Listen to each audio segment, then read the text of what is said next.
Now let's turn to the next important task of analysing the competitive resources of cereal partners. In essence, we're looking for the sustainable competitive advantages, both actual and potential, of the cereal partners company, and we're looking at value added, where the profits are made.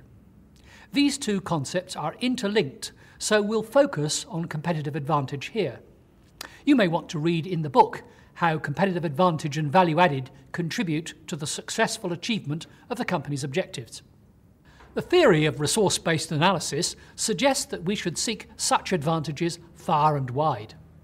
The book itself starts with the very broad concepts of tangible and intangible resources.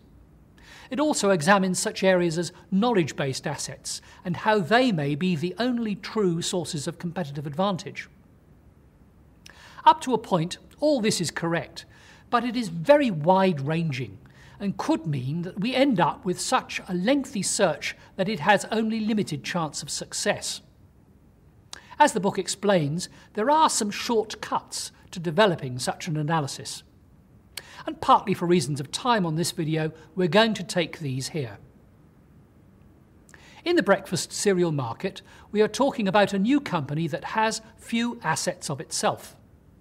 So we need to focus more directly on the obvious areas. These are based on the work of Hamel and Prahalad and the writings of John Kay. They're explained fully in the chapter on resource-based analysis, and you should look at these if you don't know about them already. So let's explore their work in the context of the parents of the new company, Nestle and General Mills.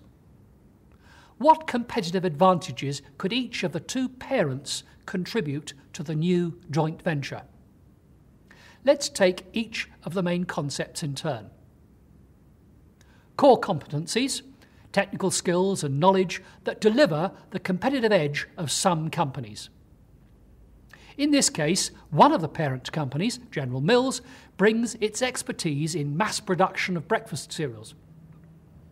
Arguably, these are not superior in themselves to Kellogg's, however, they are important for two reasons. First, if the new joint venture is to compete on price in the marketplace, then it needs all the help it can get in low-cost manufacturing. So it needs the core competence of General Mills. In addition, we can recall that Kellogg's does not make products for any rival company, including supermarkets.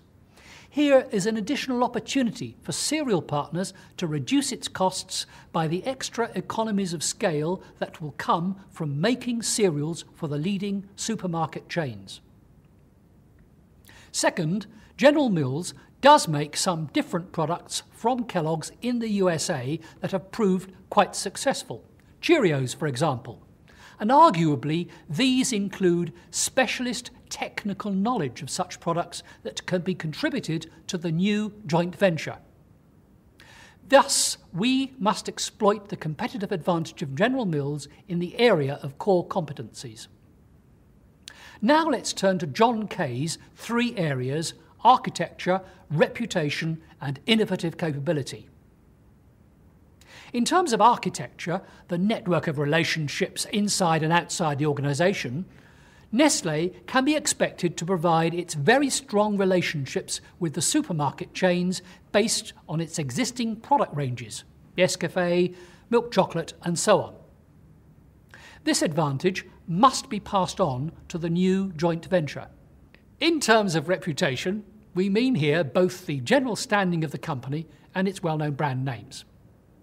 At the time, General Mills was not really known outside the USA, but Nestle was a very strong brand name worldwide and thus able to contribute its reputational competitive advantage to breakfast cereals.